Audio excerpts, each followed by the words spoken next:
तर आज चाललं होतं आपल्या या आईला भेटायला, जिथे आयुष्यातून खूप काही समजण्याजोगी गोष्टी या व्हिडिओज मधून तुम्हाला समजवलेल्या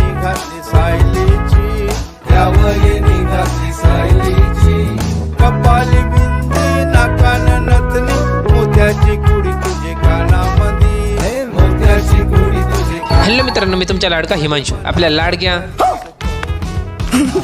आपल्या बहिणीसोबत चाललो होता या आपल्या लाडक्या आईला भेटायला.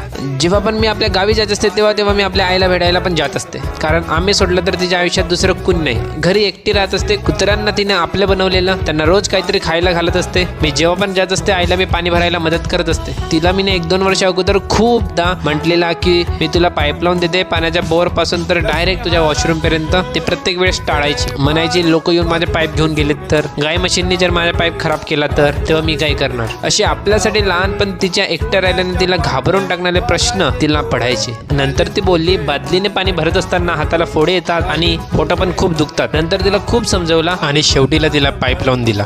15-20 वर्ष झालेत. जगापासून वंचित असलेल्या माझ्या आईकडे टाइमपास करायला नाही लोक उरलेत, नाही तिच्या घरची टीव्ही चालू आहे. कधी कधी मला नवल येतं आई आपला दिवस कसं घालवत असते. तिच्या हातात दुपारच्याला जेवण केला आणि तिथून निघताना तिने मला आणि माझ्या बहिणीला 50 आणि 10 रुपये एक्स्ट्रा दिलेत. आणि नंतर ती मला समजवत होती की 5 रुपये तू आपल्याजवळ आणि 5 रुपये आपल्या तू बहिणीला देशील म्हणून. तिला आता सुद्धा वाटते की आम्ही दोघे लहान आहोत. 5 रुपयासाठी आम्ही भांडण करतोच. साधी भोळी माझी आई